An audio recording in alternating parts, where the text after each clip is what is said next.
You're watching. Welcome to another edition of Crime Time with DutyRon. And the first one that I see is Connie E. saying hello to Katrina. Thank you so much for joining, guys and girls. I'm a retired New York City police detective with 20 plus years of law enforcement. If you like all things true crime related from that police perspective, please consider hitting the subscribe button, hit that notification bell so you will get all things DutyRon when I go live or upload another video. Today, we're going to speak about a very horrifying case out of Wisconsin. Lily Peters, a young 10-year-old girl, raped, sexually assaulted by someone she knew.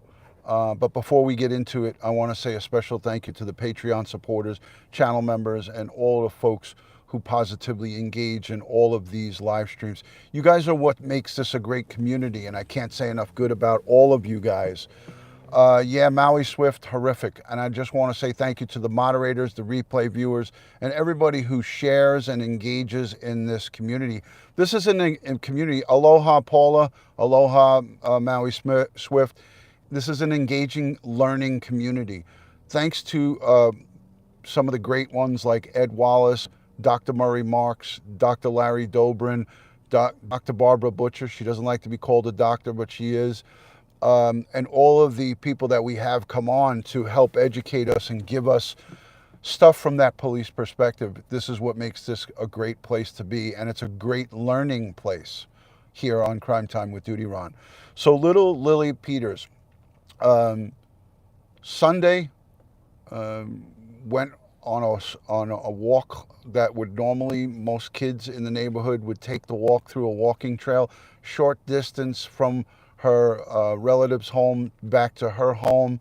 Never made it back. Fast forward to Monday, her body was recovered off of that walking trail.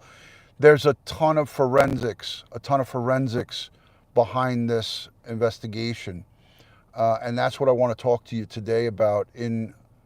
We're going to do this is a preview for a upcoming show that Ed Wallace and I will do. Ed, as you know, is a retired New York City police detective, first grade. That's the highest grade detective, but he worked in the crime scene investigation unit, the crime scene unit. So Ed this is right up his alley. We're going to talk about all of the forensics because we got a confession from this 14-year-old perpetrator. It doesn't mean that that is what the prosecution and the investigators will rely on. They're going to rely on all of the evidence in case he withdraws or tries to say that that confession wasn't done properly, or he really didn't mean it, or he wants to try to plead and take this case in a different direction once attorneys get a hold of this young boy. And I'm going to call him a young boy because that's what he is. He's a young teenager. He's evil. He's got a horrible background, horrible family background. There's so much to it, and there's so many rumors, and there's so many things out there that we have to use an air of caution, because the internet streets are full of jagaloons and full of wrong misinformation. So we're going to wait until law enforcement or any authority puts out proper information. So right now what we have is a 14-year-old perpetrator who more than likely will be tried as an adult, right? Before we get ahead of ourselves, that's more than likely what will happen. We have a 10-year-old victim. The authorities say that the victim and perpetrator are known to each other. That's what we have from the authorities. We don't have that this is her cousin. We don't have any of that from local law enforcement. So I would ask all of you guys to just use extreme caution about a conversation, whether it's, a relative or a cousin or whatever people are talking about. Don't be part of that mob. Wait until the information comes out. So Ed Wallace and I are going to deep dive and look into the forensics behind this horrific case. We're going to look into what the police and what the coroner's office is going to do. It's not going to be the medical examiner. It's going to be all of the things that surround the autopsy that's going to come back. They're going to look for hair and fibers. There's going to look for, there was a sexual assault here, so there's going to be lots of those components put into the investigation, the forensics, and post-mortem exam. There's going to be a lot. There's going to be a lot to talk about on this case. Thank you, Connie. Great to see you. Hello, Alicia B. Hello to the mods. I really wasn't going to go live with it, but I did open up my email. Alicia told me about it early this morning. Alicia B., thank you for letting me know about the case. I did kind of know about a little bit about this, and I was following it. But, once they made the arrest, I wanted to see how all of this was going to play out. And now going forward, this just, listen, as a retired police and detective, retired law enforcement professional, young children, babies, murders, deaths of babies, young children, senior citizens, and folks who cannot, mentally incapacitated, cannot fend for themselves. Those are some of the most difficult murder investigations to conduct because it really tugs at your heartstrings. I mean, they all do, all of them do, but these really tug at your heartstrings because they're young children with the rest of their lives ahead of them. So when you see something like this and you hear about something like this, you think about it as a regular person, right? Think about it as a civilian, which I am. I'm just a civilian now. I'm not in law enforcement anymore. I'm retired. But think about the investigators who have to, photograph, collect evidence, map, draw, and map out this crime scene. It takes a really hard toll on them. It really takes a hard toll on them. Trucker Steve, great to see you. So I want to play just a little piece for you guys. An 8th grade boy is now charged with murdering a Wisconsin girl in the woods. Investigators today revealed disturbing new details about what happened to 10-year-old Lily Peters. Her body was found in Chippewa Falls this week, not far from her aunt's home.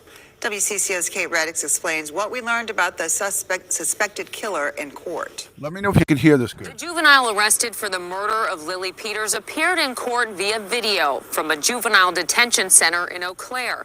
We are not showing his face as part of a court order, and his name was not released. The criminal complaint is also sealed. District Attorney Wade Newell told Judge Lane that the 14-year-old defendant, referred to only as CPB, told law enforcement he went with Lily Peters on the walking trail Sunday with the intent to rape and kill her.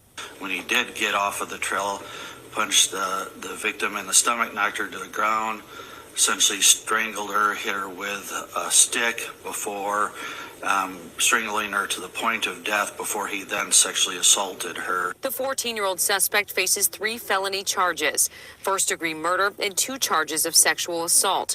2 of the charges have a maximum penalty of life in prison. The defendant, who law enforcement say knew Lily, has dark hair and kept his head down during the hearing. He did not address the court. His attorneys asked for a $100,000 bail. He is 14 and an 8th grader. He cannot drive. But the prosecutor wanted a $1 million cash bond, which the judge granted. Multiple law enforcement sat in the gallery of the courtroom. It did not appear any of Lily's family were present. I try and be the prosecutor I would want if something happened to my daughter. And so that's the way I look at things, and not try to get too emotionally impacted on it, but just be professional and do what is necessary to have justice done. In Chippewa Falls, Wisconsin, Kate Raditz, WCCO 4 News. So, again, I have to say that, it's troubling to me in the United States nowadays. I refer to the Diamond Alvarez case. That's a 15-year-old. So Diamond Alvarez, 5 years older than Lily Peters, was shot 22 times in Houston, Texas, and her killer was released on $250,000 bond. How in God's name does our criminal justice system with a good sound mind, release someone who shot somebody 22 times in the back and then had the audacity to spit on her or spit in that area where she was laid mortally wounded. For the judge to even consider giving $1 million cash bail to someone, a 14-year-old evil monster who has admitted that he went with her with the intention to kill her and rape her, there should have been a no bail remand. The judge, this is what's wrong with the way our country is going and the direction that we're heading in. All of this bail reform and this criminal justice reform, it is 100% wholeheartedly giving an advantage to criminals. And it's victimizing and it's re-victimizing the victims and their families. Just think about it. Just think about this. Think about the good family behind Lily Peters. Now, I know there's a lot of rumors swirling, and we're going to hear about bad actors, pedophilia, drug addicts, and this is not an American wholesome household that this poor girl was around. And I'm sure there's more little victims also that fell at the hands of some of these jagaloonish parents, right? But when you have a judge even let an opportunity exist, now chances are this family doesn't have the means to come up with $1 million cash bail bond, but why give that option? When she was 10, Nancy, and the perpetrator is 14, the perpetrator is known to her. But if you have a confession, and this kid said, this 14-year-old boy said, I went with her on the bike trail, I rode my bike along with her with the intention of killing her, and it's alleged that I heard the police chief talk about it, and I heard some more detailed court documents and things of that nature, court stories. It's alleged that he had intercourse with her when she was dead. He killed her and had sexual sex with her. Horrific. So my point is the judge, given all of that and the community unrest that surrounded this case, right? Think about this, ladies and gentlemen. The community unrest, because from Sunday to Monday, until his arrest, from Sunday to Monday until his arrest, everybody didn't know. Everybody in the community, remember, the school was advising the parents to pick up their kids and drop them off, pick them up from school and bring them home. The amount of community scare and unrest that was caused by this. Could you imagine the community, how these people would feel if he came up with that $1 million cash bond? Think about that for a minute. Think about Diamond Alvarez's mother, her daughter, 15 years old in Texas, another state. Now, we're not talking about Wisconsin, but I'm making a comparison. Her daughter was shot 22 times in the back. And the perpetrator, who was known to the daughter, they used to date and lives just a block or two away from Diamond Alvarez's mother, is out on $250,000 bail.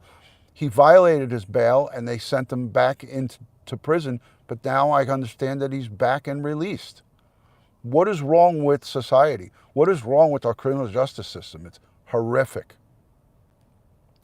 So if you agree with me, put a 1 in the chat about our criminal justice system. This bail reform and this criminal justice reform is helping re-victimize families and is favored towards criminals. Put a 1 in the chat if you understand what I'm talking about. And you know what? We have to demand that these judges are not going light on these bad actors. This is a bad actor.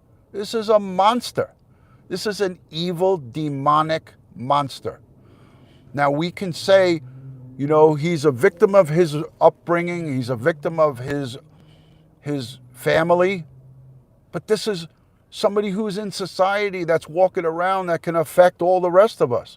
This is a 14-year-old kid. Why should a judge have the option if someone's taken somebody else's life and it's alleged that this 14-year-old, he admitted on paper that he took a 10-year-old's life and had intercourse with her after she died? Why should that person, that's not even a person, why should that thing be offered bail to begin with? Am I going down the wrong path here? It's crazy. I don't care what's on the books. I don't care what kind of reform was there or what kind of guidelines they have to follow. Judges should have discretion. And discretion in this case would be remand, no bail. Period. Remand, no bail. Period.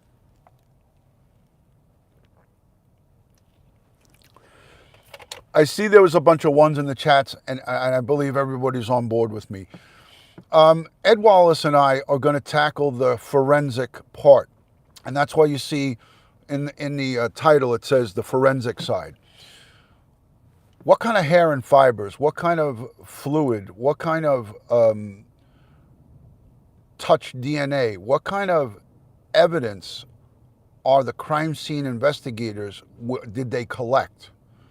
We're going to have Ed Wallace go over the whole soup to nuts, outside environment.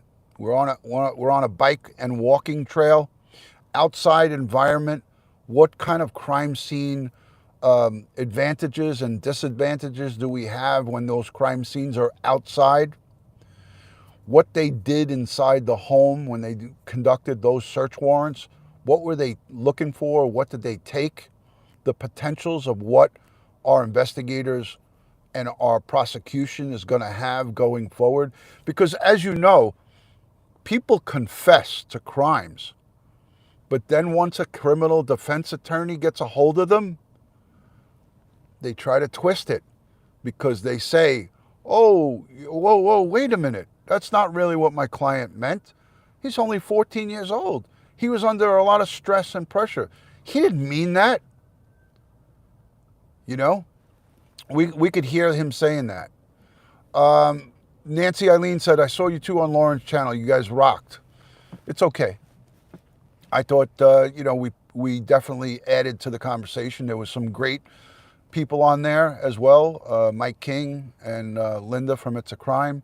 I was honored to be on Lauren's panel with those esteemed YouTube content creators.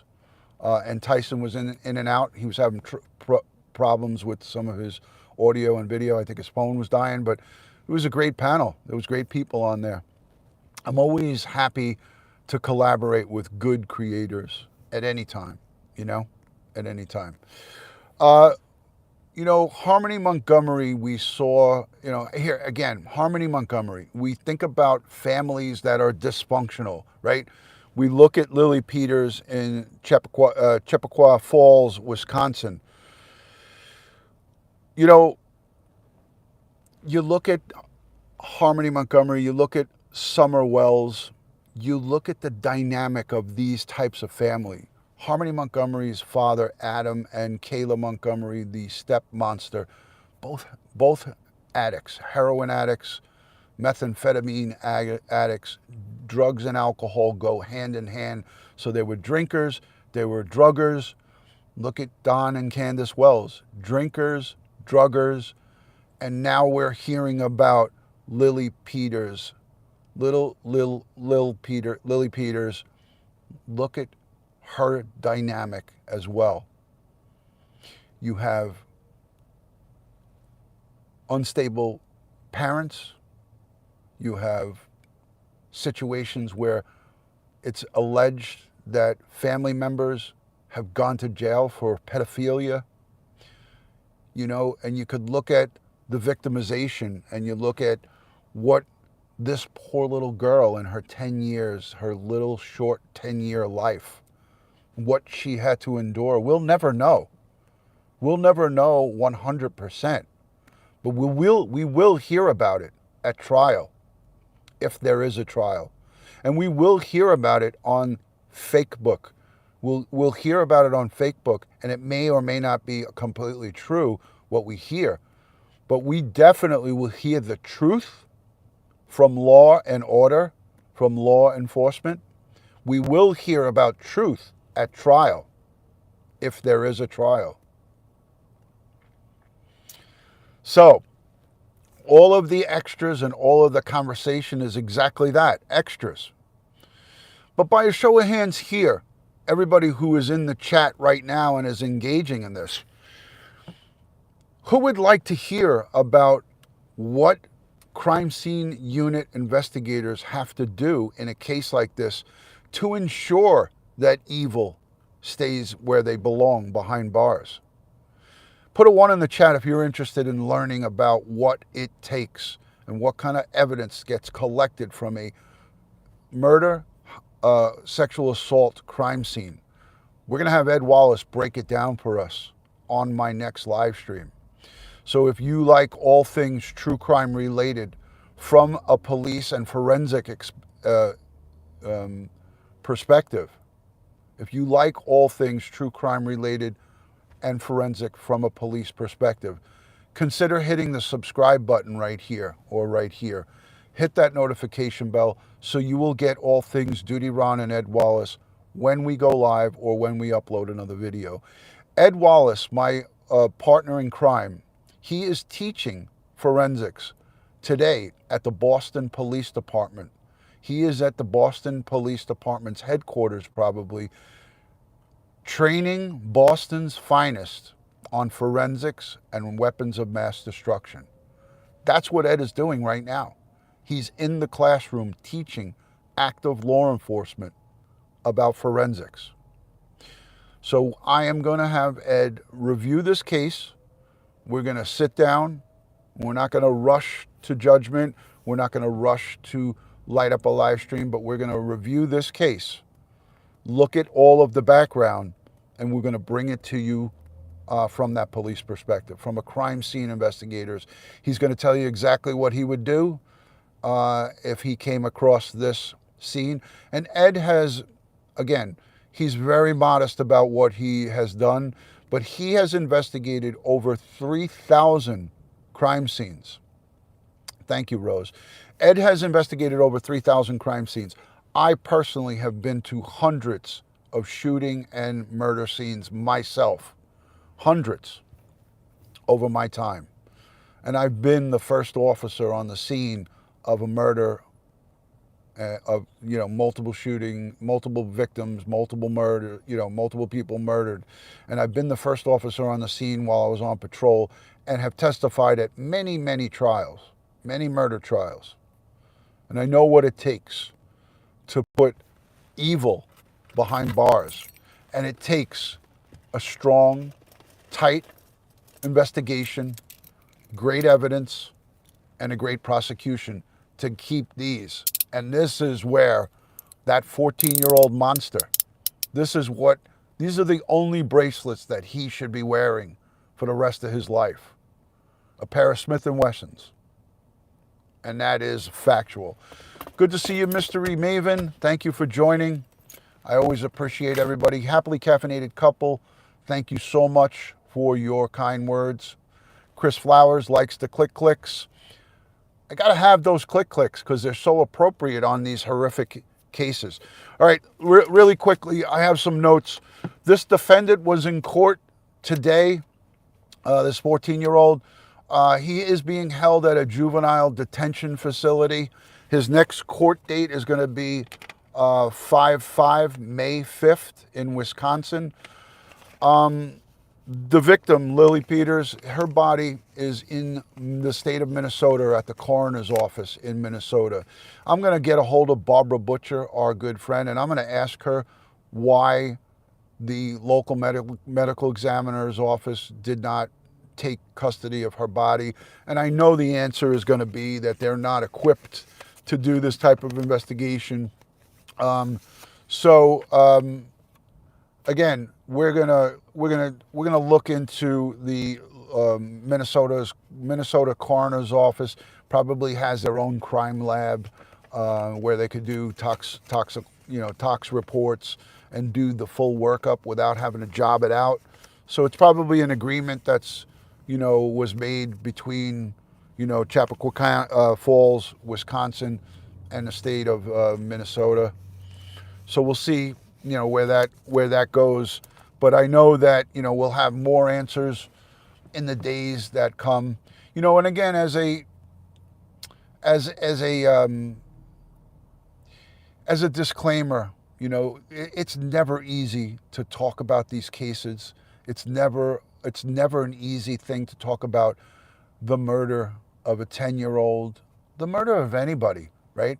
The murder and sexual assault of a 10-year-old by a 14-year-old is not an easy topic. It's not an easy thing to discuss. But it needs to be discussed, And I think it's very important that we discuss it with respect.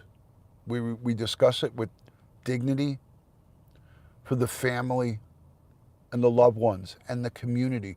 This little girl has friends that she went to school with. She has cousins, other family members, things of that nature. Mel, good to see you. So we need to cover these things with respect and dignity and thinking about the victims and their families. So I think I've covered quite a bit here today. Ed Wallace, great to see you. Ed is probably on a break. I don't know. He was doing training. He's doing training in Boston.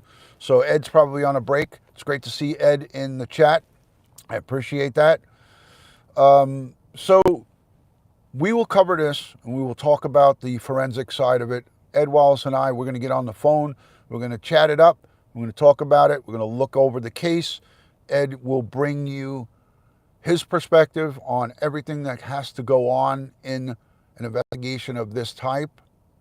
Thank you for backing the blue, Tam. I appreciate it. Hey, by a show of hands here, we have 350 people hanging out with us. Let me know who saw 2 nights ago.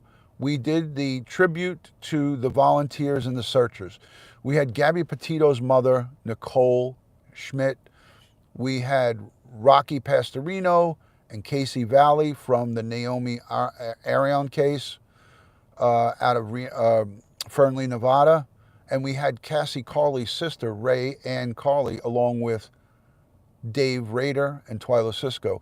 Who enjoyed that live stream? By a show of hands, let me know. Make sure you give that live stream and this one a quick thumbs up. Let's get the thumbs up on this. Let me see where we're at. My phone only says that I have 11 thumbs up. I know there's more than 11, but I was looking at a secondary device. That was a great feel-good video that we did because it was about us supporting them. That wasn't me and Ed Wallace sitting there chatting with 6 or 7 people. That was about us. Us. That means all of you as a community, right? That was about us coming together as a community and supporting crime victims' families. It was awesome. I got a really warm, fuzzy feeling from doing that. And I know it wasn't a popular show. We had less than what we have watching here right now, but that show was so important to me because I wanted to congratulate and acknowledge the volunteers who searched for the missing, the hundreds of people that came out in Fernley, Nevada, and the hundreds that came down in the west coast of Florida, the northwest coast of Florida and the Panhandle, searching for Cassie Carley. I wanted to congratulate them. But what made it so much more amplified was that we had the crime victims' families there. We had Gabby Petito's mother. We had Rayanne Carley, Ray as we call her, Cassie Carley's sister. We had Casey Valley, Naomi's brother. It was a great show. And it was great because we had everybody from our community there that showered them with love. That's a great thing, man. I didn't ask them one question about their loved one in the investigation. I didn't ask them one question about their murdered loved ones or the investigation because I respected them. Think about it. That whole show was not about the actual murders that took place against their loved ones. It was about bringing positive light to people who volunteer, and them who are in mourning, still mourning their loss of their daughter, their sisters, thanking the online community for sharing and for searching for their loved ones. Thank you, Gene Whitehead. It was. Princess Michelle, it was. Thank you to all of the replay viewers, the channel members, the Patreon supporters, and all of the moderators here. I thank you. I love you guys. I appreciate you. If you're not yet a part of this community, consider becoming a channel member because your membership goes towards helping crime victims and families. Subscribe. It's free. Hit that subscribe button. Hit the little notification bell. Hit that thumbs up. All of that is free to do. But I will link that live stream, that last one that we did 2 days ago, in the description. Make sure you go and check it out. I love and respect each and every one of you. Thank you, Alicia B. Sana Elise Holt Johnson. Good to see you. I'm going to say good day. God bless the world. God bless the United States of America. And God bless each and every one of us here in the chat. But especially all victims of crime and their family. We send strength, prayers, and positive vibes from New York and all over the globe to all of you. I appreciate you as well. Thank you. Jolene, thank you. I Love Labs, thank you. Tam, amen. Tracy Kotzman, thank you so much. I'll see you guys on the next one. Peace and love from DutyRon. You're welcome, Connie. Thank you. Make sure you hit the thumbs up on the way out. Thank you, Budster. Absolutely, Flyer B. Blessings to all. Thank you. Thank you.